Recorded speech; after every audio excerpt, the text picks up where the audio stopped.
l'Association québécoise de défense des droits des personnes pré-retraitées et retraitées, l'AQDR section l'Assomption, a l'immense plaisir de vous présenter une série capsules Aînés avertis dans le cadre de son projet Justice en action.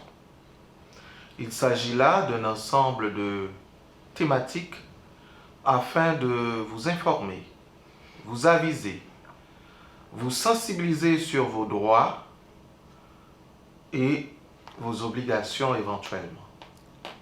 Ce matin, nous avons l'immense honneur d'accueillir avec nous sur le plateau l'avocate à la retraite, Maître Louise Boyd, à qui je dis bonjour.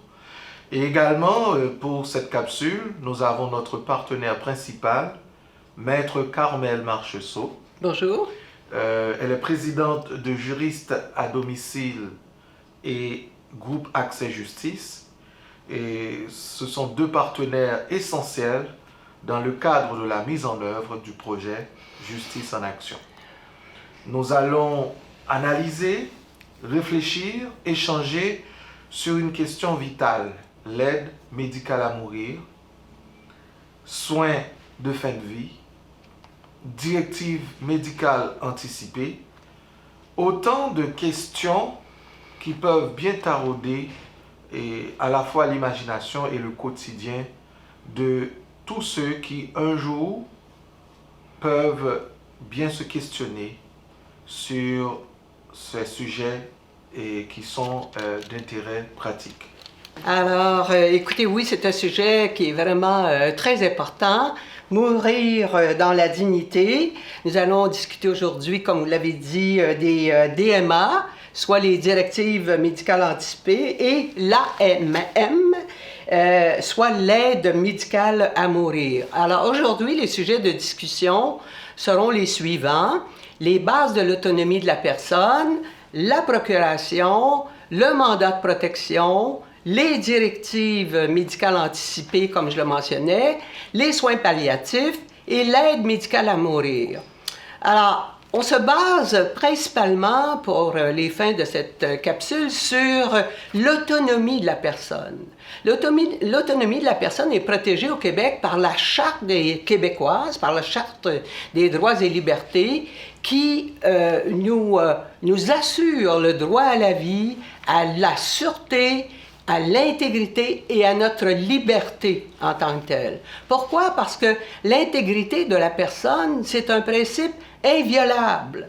Et en ce sens-là, vous comprendrez que le consentement de la personne, en toute occasion, est fondamental.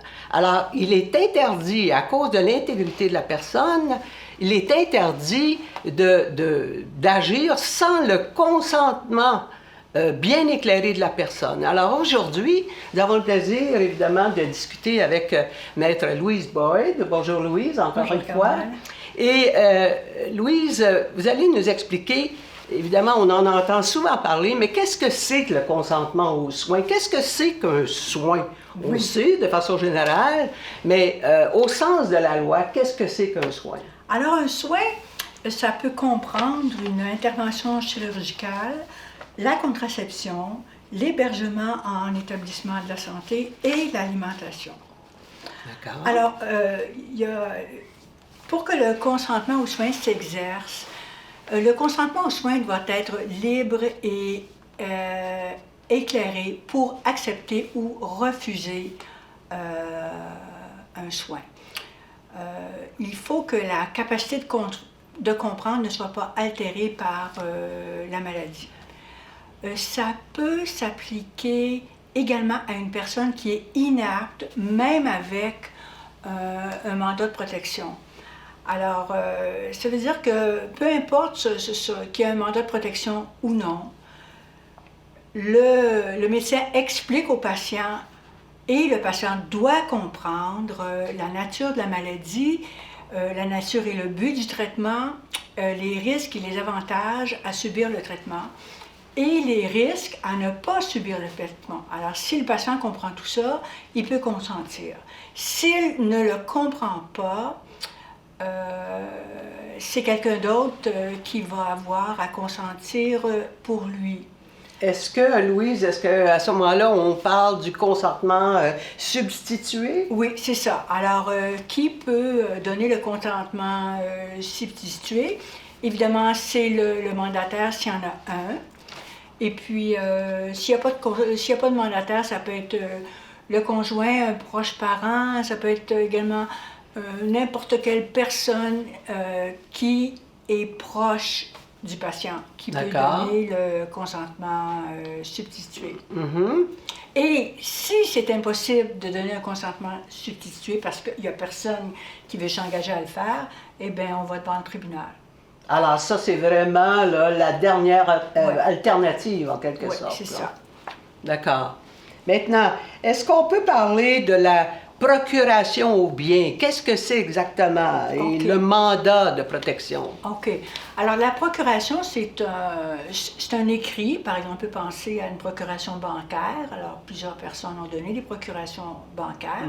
Elle se limite habituellement à la simple administration des biens, les biens courants, payer les factures, payer le loyer. Et non pas de la personne, c'est juste les biens. C'est juste les biens. D'accord. Et puis cette procuration-là cesse d'être valide quand la personne devient inapte.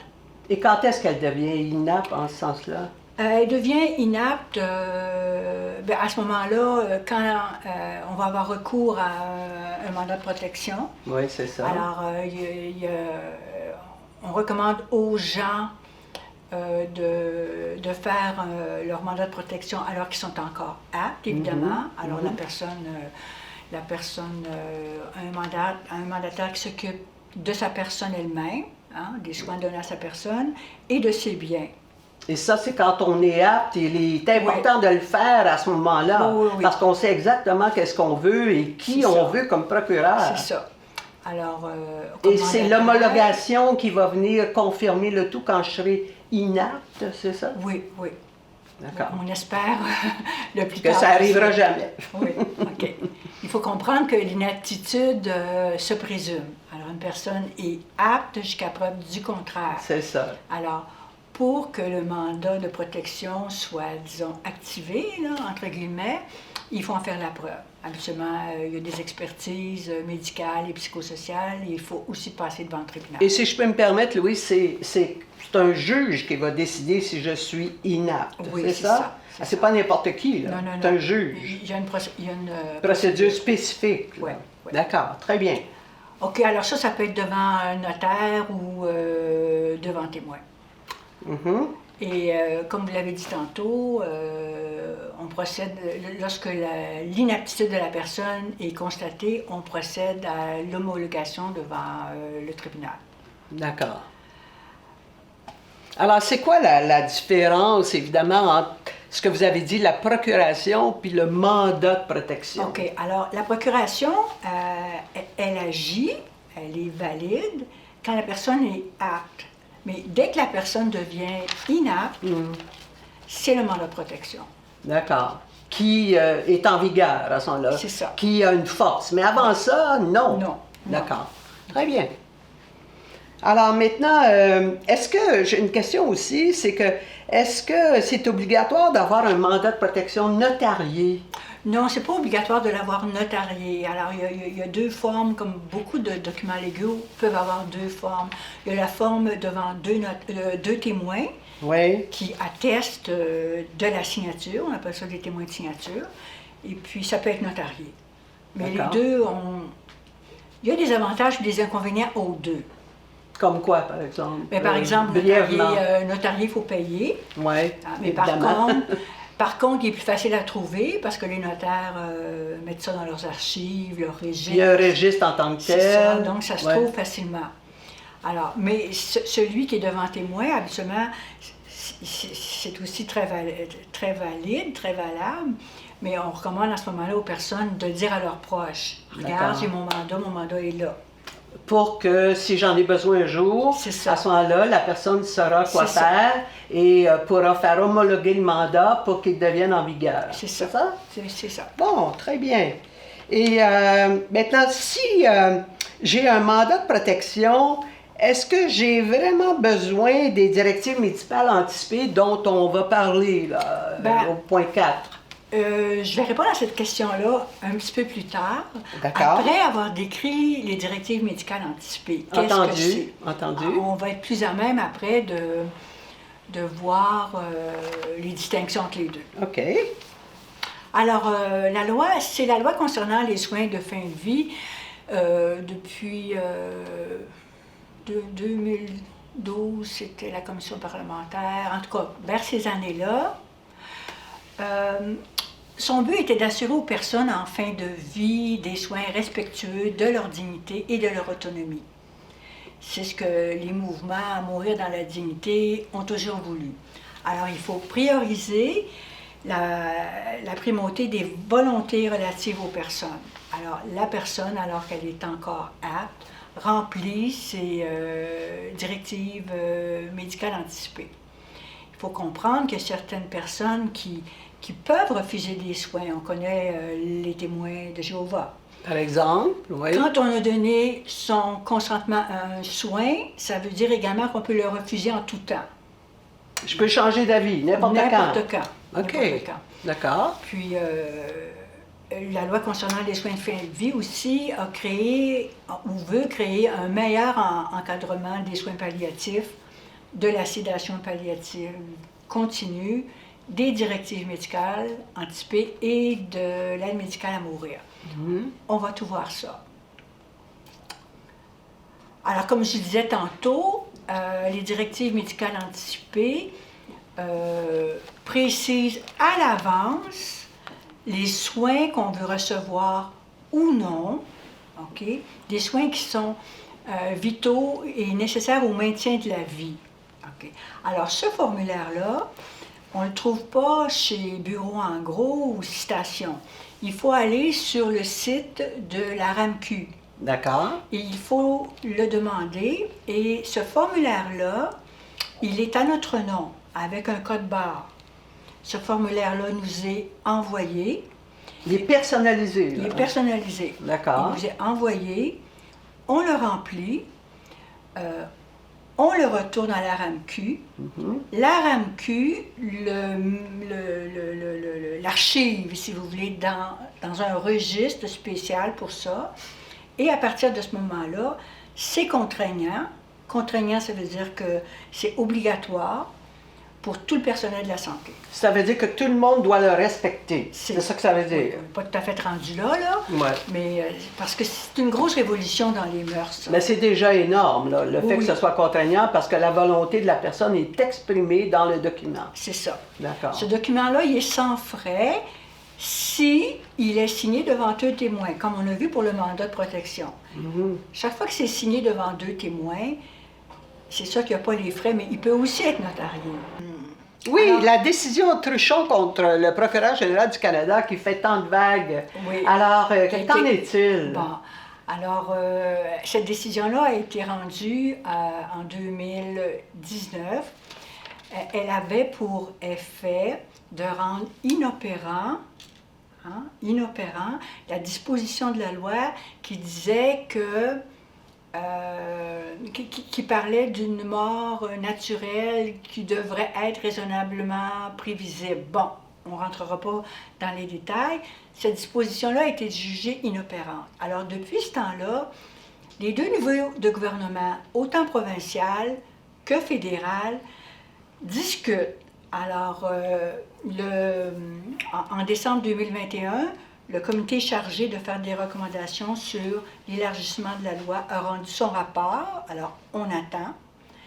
Et en mars 2023, le même comité au niveau fédéral va remettre son rapport. Alors, les deux vont peut-être s'entendre là, pour avoir des lois qui peuvent se concilier. Donc, on est en suspens On actuellement. est en suspens à ce niveau-là. On attend le législateur. C'est ça. Qu'est-ce que c'est ou qu'est-ce que sont les objectifs des DMA, des directives médicales anticipées dont on parle tout le temps? Alors, quels sont les objectifs? OK. Alors, les objectifs, c'est d'éviter, évidemment, l'acharnement thérapeutique. C'est de respecter l'autonomie décisionnelle de la personne et d'éviter les décisions difficiles pour les familles. hein, éviter Effectivement. les Sinon, ça conflits. peut créer des conflits. Oui. Oui. Alors, voilà, j'ai quelques chiffres à vous montrer. Oui, je vois. Il y a 57 203 personnes qui ont inscrit leur directive médicale anticipée au registre. C'est quand même populaire. Oui, depuis Ouais. le 31 mars 2019. Mhm. Alors, les soins qui sont visés par les directives, on vous montre un tableau, c'est la réanimation cardio-respiratoire, la dialyse, l'alimentation et l'hydratation artificielle, la ventilation assistée et l'alimentation et hydratation forcée. Donc, je ne pourrais pas opter pour d'autres choses. C'est seulement pour ça. C'est ça. OK. Seulement ça. Oui. Donc, c'est clair, c'est pas énervant quand même. On peut cocher ce qu'on veut sur cinq ben, options, en quelque sorte. On va vous montrer tantôt un exemple. Un exemple. de directive. Parfait. OK. Alors, les différences entre les DMA et le mandat de protection, encore, qui nous revient. OK. Alors, les deux, les directives médicales anticipées et le mandat de protection, sont formulés lorsque la personne est apte. OK? Les DMA peuvent être faites seules ou avec un professionnel de la santé qui peut nous éclaircir certains points techniques en médecine. Alors, ça décrit de façon vraiment détaillée les 5 points dont j'ai parlé tantôt. Et elles font partie du dossier médical de la personne. Elles sont contraignantes pour les professionnels de la santé, Comme vous l'avez dit C'est antérieurement. ça. Alors, contraignantes, ça veut dire qu'ils sont obligés de les suivre. Bon. On est obligé de les respecter. Même si le docteur dit non, je ne veux pas, il est obligé. C'est ça, il est obligé. D'accord. Alors, le mandat de protection, lui, comme on l'a dit tantôt, là, il est établi quand la personne est apte. Il confie à un mandataire, le gouvernement n'a fait rien là-dedans, il confie à un mandataire l'exécution des volontés de fin de vie. Il ne fait pas partie du dossier médical. Donc, il est non contraignant pour les professionnels de la santé. Alors, le professionnel n'est pas obligé de suivre ce qui est dans le mandat de protection, même si c'est ma propre volonté, en Oui. quelque sorte. Il n'est pas obligé. Plusieurs vont le faire. Plusieurs établissements hospitaliers vont suivre quand même le mandat de protection, qu'il soit homologué ou non, parce que c'est une expression de la volonté de la personne. Mais ils ne sont pas obligés. Ils ne sont pas obligés. On a Ils ne sont rapporté- pas contraints. C'est ça. D'accord. On a connu des cas où les gens refusaient. Alors, les gens, c'est-à-dire le Les personnel médecins, les hospitalier. professionnels. Alors D'accord. là, en voici un exemple de DMA. Ça se présente, regardez comme ça, là. Je ne peux pas lire tellement, mais vous voyez que le soin est défini et on peut l'accepter ou le refuser. Alors, vous cochez tout simplement. Alors, les 5 points qu'on a vus tantôt, alors je ne vais pas vous les répéter, mais ils sont là. J'ajoute rien, je coche, Vous c'est cochez tout. tout simplement. Ouais. Et vous voyez, à la fin, c'est les signatures. Vous signez vous-même et les signatures devant le témoin. Alors, encore une fois, vous remplissez ça, vous le retournez à la RAMQ. La RAMQ le met dans le registre et là, ça fait partie de votre dossier médical. Alors, c'est ça D'accord. la distinction entre les deux. OK. Certaines personnes vont dire, j'ai un mandat de protection, est-ce que j'ai besoin des directives médicales anticipées? Là, on voit bien que oui, parce que les directives... Parce que l'acharnement thérapeutique, là, c'est un peu vague, OK? Une personne comme la réanimation cardiovasculaire, une personne va dire, ben non, ça, c'est pas un acharnement, là. Bon. Une autre personne va dire, ah ben oui, là, moi, j'en veux pas, là. J'en veux absolument pas.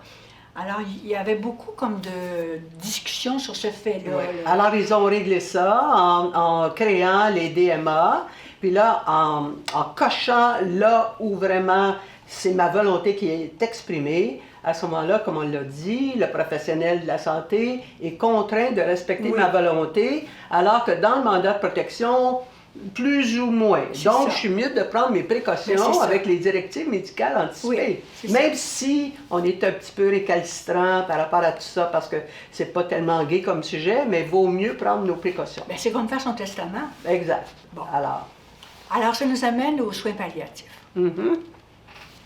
Alors, les soins palliatifs, qu'est-ce que c'est que les soins palliatifs, là, pour démêler toutes ces notions-là? Ben, c'est un ensemble de soins qui sont donnés aux personnes atteintes d'une maladie avec un pronostic réservé qui peut devenir vraiment négatif, là. D'accord. Alors, ça vise le respect de la dignité de la personne, permet de soulager les souffrances sans hâter la mort. Hein, ça, c'est important de le dire. C'est une situation de confort, en quelque sorte, oui, là, qui s'installe. Oui, quand on est rendu à D'accord. donner des soins de confort. Et on a besoin pour ça du consentement, un consentement libre et éclairé qu'on a vu tantôt. Alors, il y en a deux types. Il y a le soin palliatif qui a pour but de soulager les souffrances de la personne sans hâter ni retarder la mort. D'accord. Et il y a la sédation palliative continue, là, elle aussi dans le but de soulager la personne, mais il faut vraiment s'assurer du consentement libre et éclairé parce que ça peut mener à la mort. Et peut-être que ça n'arrivera pas. Donc, il faut toujours que j'ai le consentement de la personne. Oui, parce que ça, justement, ça peut arriver. La mort peut arriver. Alors, la mort va arriver avec une sédation palliative continue. C'est pour ça que le consentement du patient doit être donné par écrit. Oui, et c'est très important. La personne, à cause de son intégrité, qui est respectée par la charte, a toujours l'occasion de dire oui ou non par écrit, parce qu'elle doit consentir ou ne pas consentir. C'est ça. Exact. OK. OK. Ça nous amène à l'aide médicale à mourir. Bon, l'aide médicale à mourir, il y a des enjeux éthiques et éthiques là-dessus. Hein? Bon, c'est quoi les enjeux éthiques? Les enjeux éthiques. Alors, il y a deux tendances. La première tendance, c'est la primauté de la vie en toutes circonstances. D'accord. OK? On peut penser au pro-vie, on peut penser là, à ce qui se passe aux États-Unis. Quoi qu'il advienne, quoi qu'il advienne. C'est ça, c'est la primauté de la vie. D'accord. Et la deuxième tendance, l'autonomie et le droit de mourir dans la dignité. C'est cette tendance-là qui a prévalu dans l'écriture de la loi concernant les soins de fin de vie, finalement. Donc, ça veut dire que c'est moi qui décide. C'est ça, la personne qui décide, la possibilité. D'accord. Alors, c'est quoi les conditions? C'est sûr que l'aide médicale à mourir est très, très, très encadrée, OK? Parce que ce soin-là, qui est l'administration de substances qui vont entraîner la mort, est très encadré. C'est le dernier soin qu'une personne reçoit. Alors, la personne doit être assurée au sens de la RAMQ. Elle doit être majeure et apte à consentir aux soins. Elle doit être atteinte d'une maladie grave et incurable. Il doit s'agir d'un déclin avancé et irréversible de ses capacités. Elle doit éprouver des souffrances physiques ou psychologiques insupportables à son point de vue à elle. OK? C'est intolérable pour elle. C'est intolérable pour elle parce que chacun a son seuil de tolérance. D'accord. Alors ça, ce sont les conditions qu'une personne doit remplir pour demander l'aide médicale à mourir. Alors elle doit le formuler elle-même de façon libre et éclairée, sans pression, au moyen d'un formulaire daté, signé, en présence d'un professionnel de la santé. Alors, le médecin, lui, il a des obligations à rencontrer. Alors, il doit s'assurer que les conditions de l'article 26 sont respectées, le même article dont je parlais tantôt, là, en s'assurant du caractère libre et éclairé de la personne, s'assurer qu'il n'y a pas de pression extérieure, de la persistance des souffrances de la personne, de s'assurer de sa volonté réitérée. Qu'est-ce que ça veut dire réitérer d'obtenir l'aide médicale à mourir? Elle doit le demander au moins 2 fois. Ah oui? Ouais. D'accord. Parce que la première fois, ça peut être lors d'une souffrance extrême. Il faut être certain qu'elle est certaine. C'est ça. Alors, il faut réitérer ces 2 fois. Et s'assurer que la personne a eu l'occasion de s'entretenir de sa demande avec des personnes qu'elle souhaite contacter. Ça peut être son fils, sa fille, etc., alors une amie intime. Qui pourrait les influencer, mais encore faut-il qu'elle décide pour elle-même. C'est ça. Mais si elle souhaite en parler, elle a le droit d'en parler. Et il faut obtenir l'avis d'un second médecin qui, lui, va s'assurer que toutes les conditions sont respectées. C'est obligatoire. Alors, c'est sûr qu'il y a un délai entre le moment où la personne le demande et le moment où la personne reçoit le soin.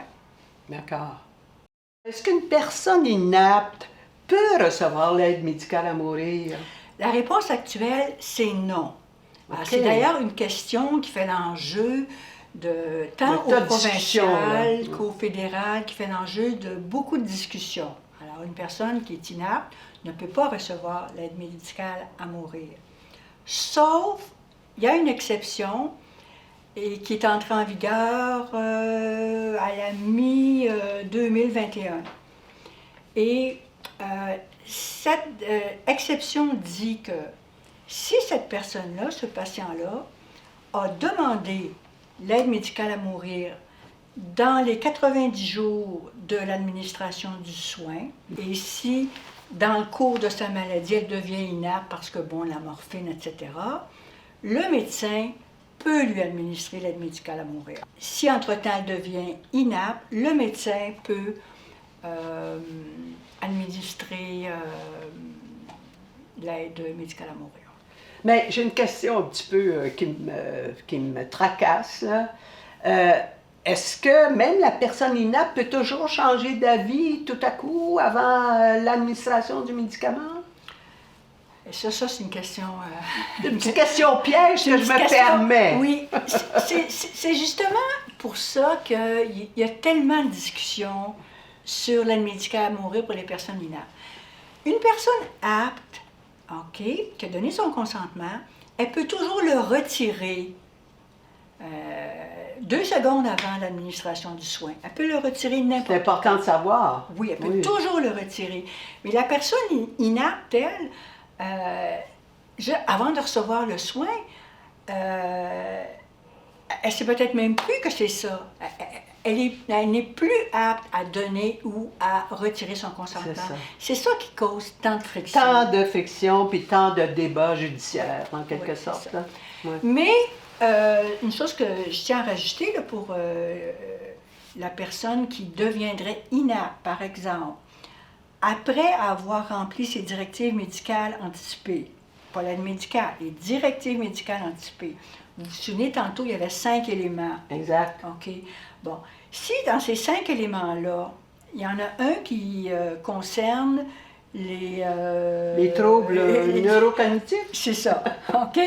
Alors, si à cette section-là, elle répond non à tout, non, je ne veux pas de cardio, je ne veux pas être ressuscité, je ne veux pas être alimenté, je ne veux pas être hydraté. Finalement, la personne, ça la conduit à la mort. Exact, alors, mais c'est conforme à ce qu'elle voulait, clairement exprimé dans les DMA, les directives médicales anticipées. Ça s'applique justement les DMA quand la personne est devenue inapte. Alors c'est pour ça qu'une personne qui soupçonnerait recevoir un diagnostic d'Alzheimer, parce qu'il y en a eu dans sa famille, ou je ne sais pas quelle autre raison, là, cette personne-là va d'autant plus remplir ses directives médicales anticipées. Très bien. Alors, c'est vraiment utile. C'est vraiment utile. Parce que actuellement, on ne peut pas demander l'aide médicale à mourir dans les DMA. Non, bien sûr, parce que ce n'est pas prévu. Mais c'est le sujet de discussion actuellement. D'accord.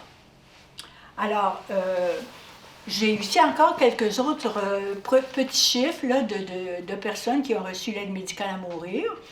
Alors, on voit ça jusqu'en 2019-2020. Oui, on voit qu'il y a une augmentation constante. Alors, 1776 personnes jusqu'en 2019-2020, hein, c'est ça? Oui. Et puis, cette augmentation aussi, là, est un peu due au fait qu'on a vu tantôt que une personne qui avait demandé l'aide médicale à mourir alors qu'elle était apte, elle devient inapte. Alors, avant 2021, comme je l'ai dit tantôt, si elle était devenue inapte, avant de recevoir le soin, elle ne pouvait pas recevoir l'aide médicale à mourir. D'accord. Alors, cette disposition-là ayant été changée, maintenant, la personne peut les recevoir. D'accord. En respectant le délai de 90 jours. Oui. Alors, voici plus en détail, le 1776 personnes, etc. là.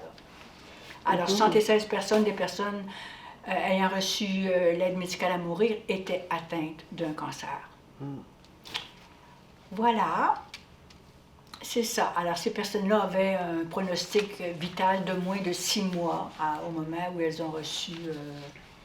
alors, 86 % des personnes avaient 6 mois et moins, 75 avaient 3 mois et moins, et 5 personnes ont reçu alors qu'elles avaient un pronostic vital de moins de 6 mois ou plus. Mais c'est vraiment là, pas beaucoup.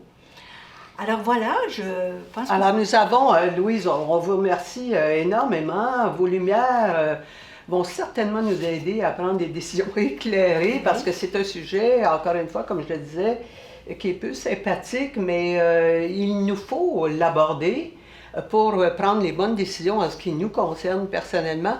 Alors, voici les ressources. Si parfois les personnes qui nous regardent ont d'autres questions, voici les ressources qui sont déjà établies pour vous accompagner et peut-être vous donner l'information qui vous manquerait, soit l'AQDR Assomption, dont le maître Camille ici fait partie de façon très intensive actuellement. Juriste à domicile, qui est un OBNL Madame ici présente. que je préside, qui donne de l'information juridique et qui accompagne justement les personnes qui ont besoin de plus d'informations. Éducalois, qui est un site extraordinaire, qui donne de l'information juridique aussi. Groupe Accès Justice, qui est une étude légale à vocation sociale, qui vous permet d'avoir accès à des services juridiques à prix modique. Et évidemment, Mourir dans la dignité Canada, qui vous permet d'étudier toute la question sur leur site et de prendre, encore une fois, la bonne décision. Alors, merci, Maître Boyle. Merci, ça me fait plaisir. Et comme c'est le cas de notre capsule Aîné averti, je vous invite à suivre notre prochaine capsule sur les testaments. Et ainsi, je vous dis merci.